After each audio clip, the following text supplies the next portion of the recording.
Ya, masuk ke bagian yang ketiga, yaitu tentang pengakuan dan setelah pengukuran setelah pengakuan awal. Jika di sebelumnya kan kita mengakui di awal ya, nah sekarang kita mengukur setelah pengakuan awal yang tadi. Nah, berkaitan dengan itu, di pengukuran setelah pengakuan awal, pengukuran liabilitas jangka panjang setelah pengakuan awal adalah menggunakan biaya perolehan diamortisasi dengan menggunakan metode suku bunga efektif. Nah, di sini ada perubahan nilai dari si bunga yang terkandung di dalam liabilitas jangka panjang tersebut. Nah, karena di sini ada perubahan bunga yang terkandung di dalam si jenis liabilitas tersebut, sehingga di sini diklasifikasikan suku bunganya ada dua jenis. Yang pertama suku bunga nominal, yang pertama suku bunga nominal, di mana si suku bunga nominal tersebut itu suku bunga yang tercantum di dalam obligasi atau leselnya, di dalam kontrak perjanjiannya. Jadi kalau sepertinya ada kesepakatan melaksanakan kewajiban jangka panjang, maka di situ tertuang berapa nominalnya berapa dan suku bunganya sudah tercantum ya di kesepakatan. Lalu yang kedua ada suku bunga pasar atau efektif, di mana suku bunga ini bukan bunganya tidak ditentukan atau tidak disepakati di awal, tapi disesuaikan dengan yang berlaku di pasaran. Nah, karena di sini si penerbitan obligasinya disesuaikan dengan suku bunga yang sedang terjadi pada saat itu, maka pada saat penerbitan obligasi ada tiga jenis. Tiga jenis pada saat penerbitan. Yang pertama itu si obligasi itu diterbitkan ketika dengan nilai par, dimana kalau nilai par itu suku bunga pasarnya sama dengan suku bunga nominal. Nanti kalau sepertinya di kesepakatannya itu bunga pasarnya nominalnya 8%, maka pada saat di pasarnya pasti cek di pasarnya juga persentase suku bunganya 8%, berarti kan sama nih, maka obligasi ini diterbitkan pada nilai par. Lalu yang kedua, si obligasi diterbitkan pada nilai premium. Seperti apa? Di sini ketentuannya disepakatkan premium jika suku bunga pasarnya lebih kecil nih daripada suku bunga nominal. Jadi kalau di obligasi itu tercantum suku bunganya 8%, maka suku bunga pasarnya contohnya cuma 7% atau 6%, yang penting lebih kecil daripada nilai nominal. Maka jika hal tersebut terjadi, maka si obligasi tersebut diterbitkan pada nilai premium. Lalu yang ketiga, suku obligasi itu diterbitkan pada nilai diskon, kebalikan dari si premium, di mana suku bunga pasarnya bisa dibandingkan suku bunga nominal. Sehingga jika tadi nilai bunga yang obligasinya itu 8%, maka bunga pasarnya lebih besar, yaitu 9 atau 10. Pasti harus lebih besar daripada suku bunga nominal. Nah, di sini ada ketentuan yang tadi. Kalau tadi kan kalau format sama-sama saja, tidak ada perbedaan. Tapi kalau diskon dan premium ada perbedaan. Obligasi dikatakan diterbitkan dengan diskon jika jumlah yang dibayar saat itu tempo lebih besar daripada penerbitan obligasi. Sedangkan kalau premium itu jumlah yang diserahkan itu lebih tinggi dibandingkan nilai nominalnya. Karena di sini ada perbedaan harga antara nilai pasar dan nilai nominal, maka ketika disesuaikan, si penyesuaian tersebut nanti akan dicatat melalui proses amortisasi ini, itu dengan menggunakan metode suku bunga efektif. Nah, ini untuk menghitung pada saat menyusun dan menghitung metode dengan menggunakan metode suku bunga efektif, ada beberapa bunga nih yang ditetapkan, ada beberapa perhitungan yang harus dipahami. Yang pertama, untuk menghitung buat interest expense atau beban dari si obligasinya dengan mengalihkan antara si nilai nominal, nilai carrying amount-nya, carrying value-nya dikalikan dengan effective interest rate-nya. Suku bunga pasar yang untuk menghitung si bunga yang harus dibayarkan dengan mengalihkan antara nilai nominal si bonus tersebut dikalikan dengan suku bunga nominalnya dikalikan lagi dengan jangka waktunya, ya ada informasinya. Kalau sepertinya si dua yang tadi ini dikurangkan, maka akan timbul amortisasi dari si amount tersebut. Contohnya seperti apa nih? Ya, kita masuk ke contoh saja. Di sini ada 3 kasus. Karena tadi kan penilaian pada saat penerbitannya ada 3 kasus, dan ada berdasarkan par, ada berdasarkan premium, dan berdasarkan diskon. Nah, di sini contohnya PTAA menerbitkan obligasi senilai 5 juta tertanggal 1 Januari. Jatuh temponya selama 4 tahun dengan kuponnya 8%. Dibayarkan setiap tanggal 1 Januari. Kasus yang pertama, jurnal akuntansi.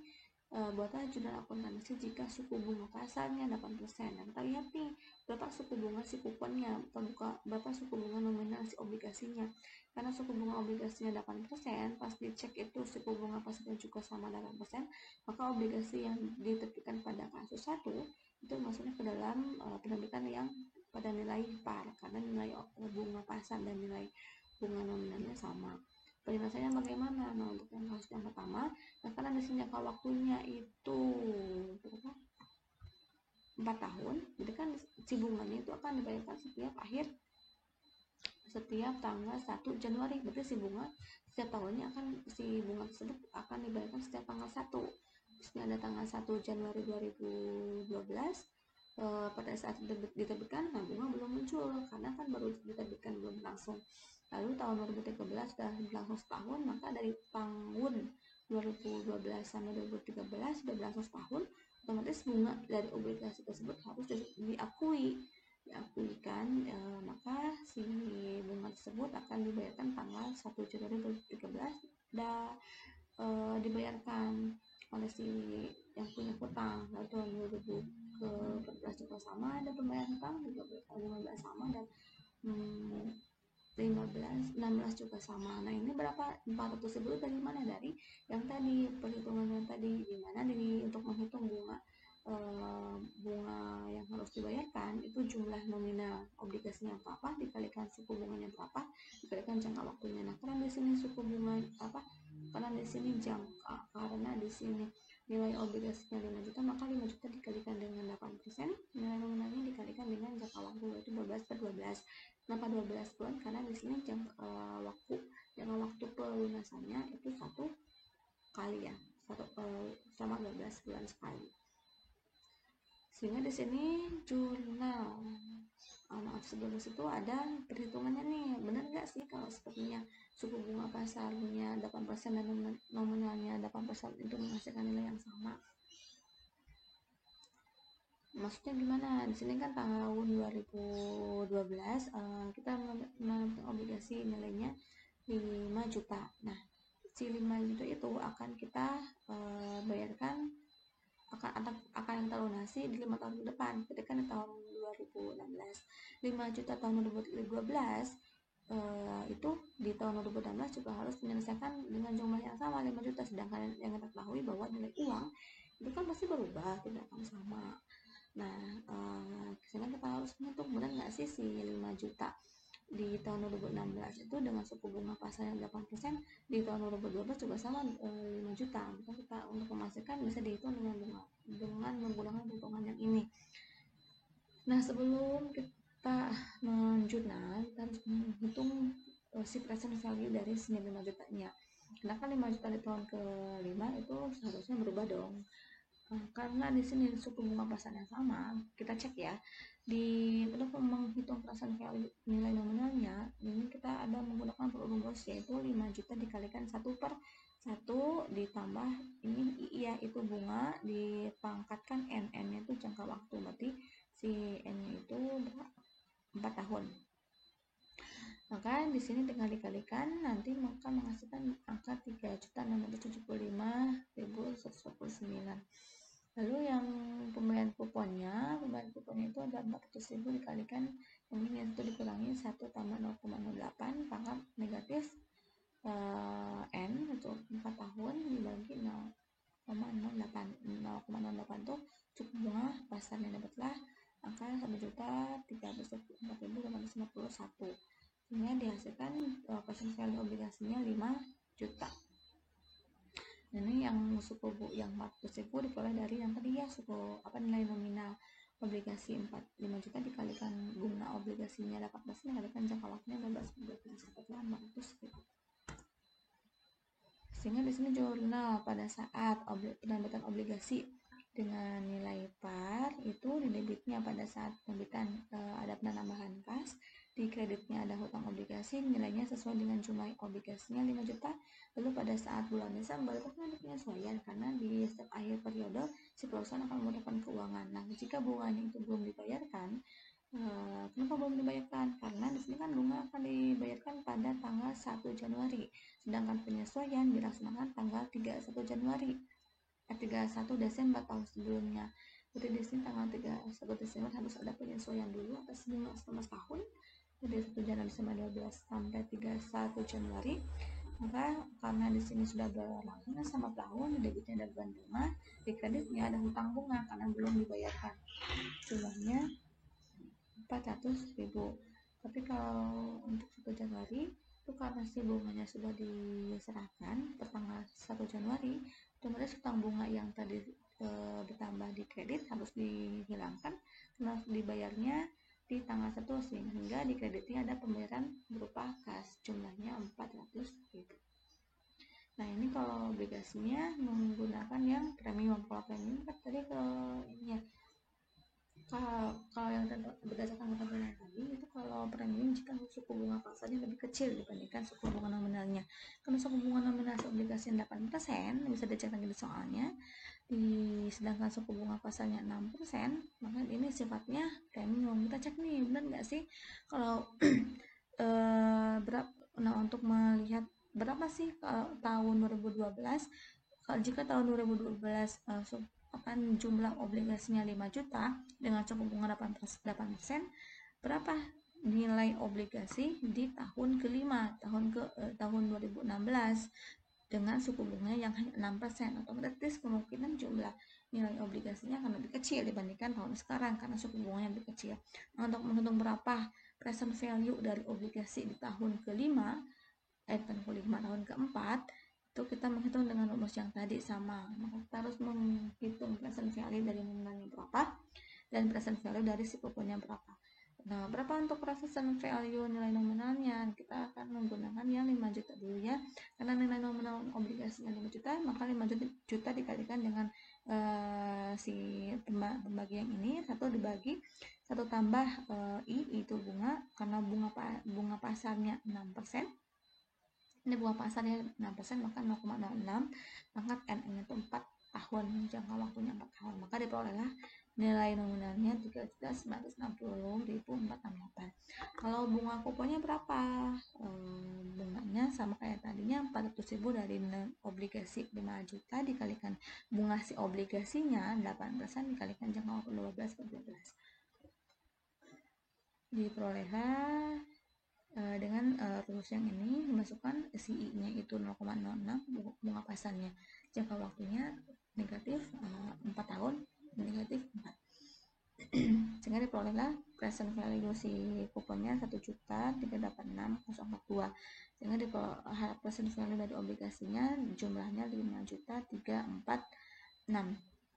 Nah, karena di sini premium itu kan tadi ketentuannya di obligasi diterbitkan dengan nilai nominal, nilai premium, maka jumlah yang harus diakui itu lebih besar dibandingkan nilai nominalnya. Karena nilai nominalnya itu 5 juta, sedangkan yang harus diakui itu 5 juta 346, mereka ada selisihnya 34 kelebihan, maka yang ngambil ini diakui sebagai premium. Lalu bagaimana nih untuk menghitung bunga efektifnya? Nah, ini untuk bunga efektif jika penerbitannya pada nilai premium. Karena suku bunga pasarnya 6%.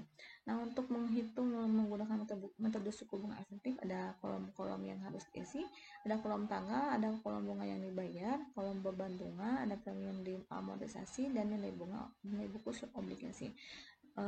Bunga yang dibayar itu diperolehnya dari apa? Dari mana? Dari si nilai nominal obligasi yang tadi dikalikan dengan si suku bunga obligasinya, si suku bunga nominalnya yaitu 8% dikalikan dengan jangka waktunya 12 per 12, sehingga diperolehlah angka 400.000. Lalu bagaimana untuk menghitung beban bunganya? Nah, untuk beban bunganya dihitung dari si nilai buku obligasi sebelumnya. Jadi kalau kita ingin menghitung beban bunga tahun 2013, maka kita menggunakan nilai buku obligasi yang sebelumnya dulu 2012 dikalikan dengan bunga pasarnya yaitu 6%, dikalikan dengan jangka waktunya 12 per 12, sehingga diperoleh 320.791. Nah, ini ingat ya, kalau beban bunga kita menggunakan bunga pasar, suku bunganya. Kalau bunga yang dibayar kita menggunakan bunga nominal, bunga yang tercantum di obligasinya. Lalu bagaimana nih kalau untuk menghitung beban bunga tahun 2014? 2014 juga sama kayak nilai buku dari obligasi sebelumnya ya. Berarti kalau kita menghitung yang 2014, kita akan nilai bukunya menggunakan yang tahun 2013, yaitu 5267. 301 dikalikan 6% bunga pasarnya dikalikan jangka waktu 2012 dapatlah 316038. Itu pun seterusnya. Lalu yang premium diamortisasi, kenapa yang di sini yang premium? Karena tadi kan nilai obligasi yang diterbitkannya lebih besar dibandingkan nilai nominalnya, sehingga sifatnya premium. Maka di sini untuk menghitung premium diamortisasi itu selisih dengan menselisihkan antara beban bunga yang dibayar dengan beban bunganya, sehingga diperolehlah 79,209. Begitupun seterusnya. Nah, untuk menghitung nilai buku obligasinya, karena di sini premium, dimana kan kalau di tahun keempat juga si PTA-nya harus membayar melunasi obligasi sesuai dengan yang tercantum. Karena di sini obligasinya tercantum 5 juta, maka di tahun keempat ini si PTA tetap harus menyerahkannya 5 juta. Tapi karena penerbitannya pas di present value-kannya itu 5346, otomatis kita harus mengurangkan si premium yang 346 tadi, supaya tahun keempat itu memiliki jumlah yang sama sesuai dengan yang tercantum di obligasinya, yaitu 5 juta. Maka dari itu jika sifatnya premium, untuk menghitung nilai buku obligasinya dengan mengurangkan dengan premium yang diamortisasi tahun 2013 nilai bukunya dengan mengurangkan antara nilai buku yang 5346 ini dikurangi dengan 79. Yang 2014 juga sama, mengurangkan yang 5267 dikurangi 83962. Begitupun seterusnya, sehingga di tahun keempat harus memiliki nilai yang sama dengan nilai nominal obligasinya, yaitu 5 juta. Nah, untuk jurnalnya sama seperti yang tadi, ada penerbitan obligasi, yaitu kasnya bertambah di debit, di kreditnya ada hutang obligasi, nilainya sesuai dengan yang di present value kan, yaitu 5346 yang tadi ya. Karena ada hasil present value-nya itu 5346, maka yang diakui pada saat penerbitan itu 5346. Lalu di tanggal 31 Desember sama ada penyesuaian juga. Nah, untuk melihat yang 31 Desember, kalau dilihat dari metode di tabelnya kan tidak ada nih 31 Desember 2012. Yang adanya hanya 1 Januari. Nah, seperti yang kita ketahui bahwa nilai saldo awal itu menjadi saldo akhir periode sebelumnya.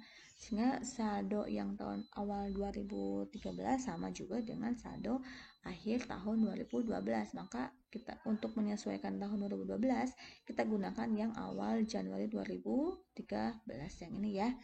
Jurnalnya apa penyesuaiannya? Karena di sini ada selisih yang diakibatkan ada perbedaan bunga pasar tadi dan bunga nominal, maka untuk beban bunga tahun tersebut di debitnya ada beban bunga obligasi senilai 320.791 dari yang ini beban bunganya.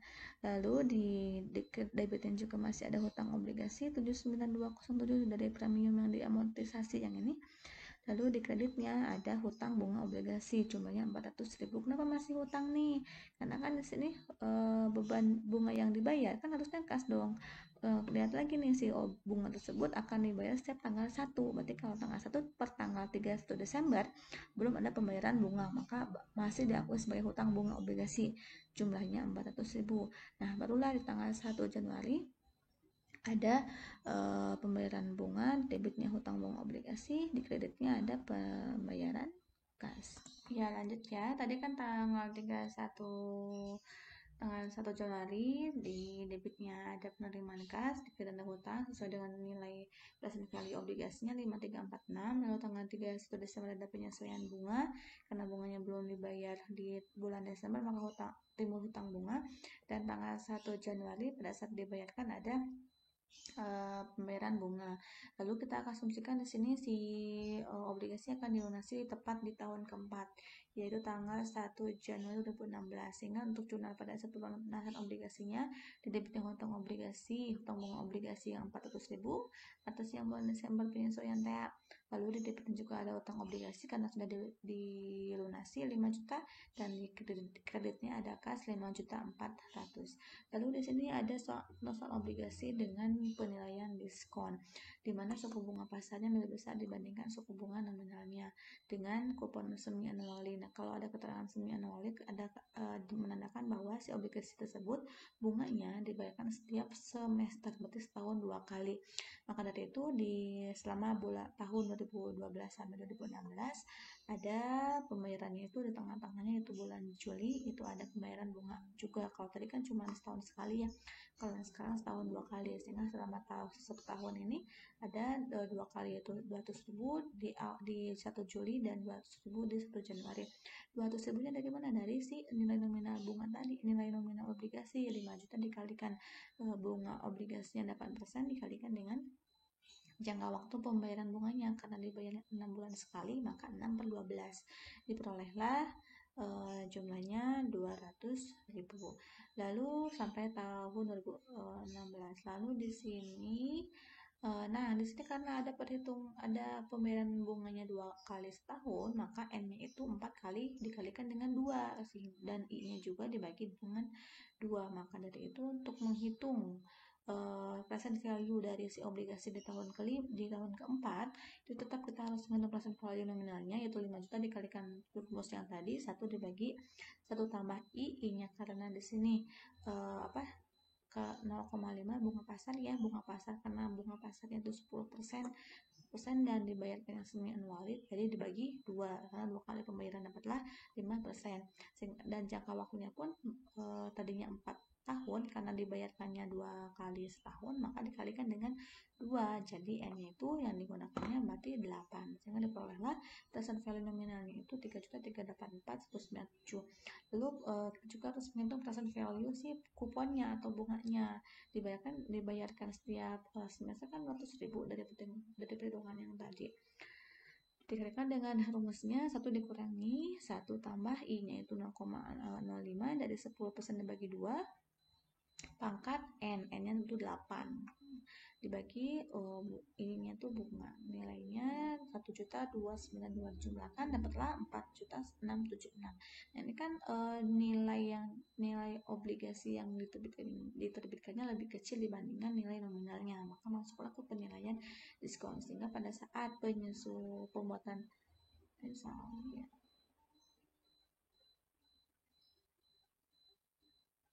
pada saat pembuatan metode bunga efektifnya, ini kan ya soalnya itu jurnal akuntansi itu bunga pasarnya 10%, kupon semi anualinya berarti semester sekali.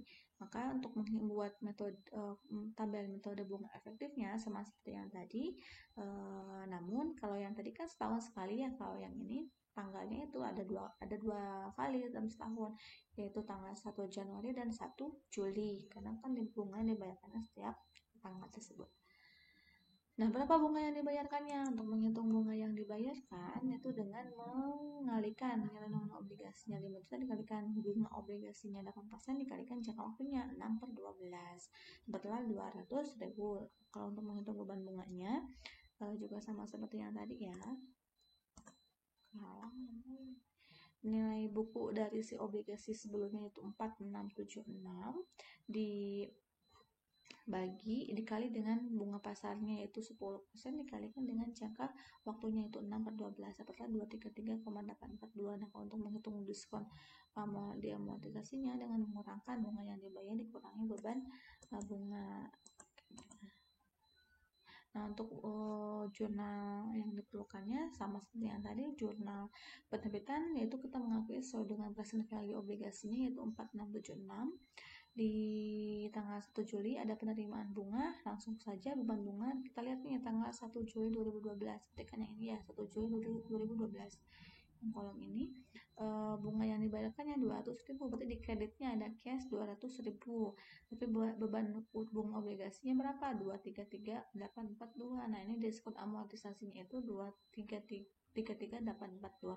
Nah, saya kelupaan nih untuk menghitung nilai tercatat obligasi. Kalau penilaiannya diskon, ini kan nilai penerbitannya lebih kecil dibandingkan yang nominalnya, maka si diskon amortisasinya itu nantinya akan menambah. Kalau tadi premium mengurangi, kalau yang sekarang menambah, sehingga nilai tercatat obligasi di tahun tersebut nantinya itu kalau tahun 2012 bulan Juli 4676 ditambah 233.842, begitupun seterusnya. Jadi kalau diskon itu menambah nilai tercatat, kalau premium mengurang, sehingga di akhir tahun 2016 di akhir tahun jatuh tempo yang ke tahun keempat itu jumlah yang dinilai tercatat obligasinya tetap sama 5 juta.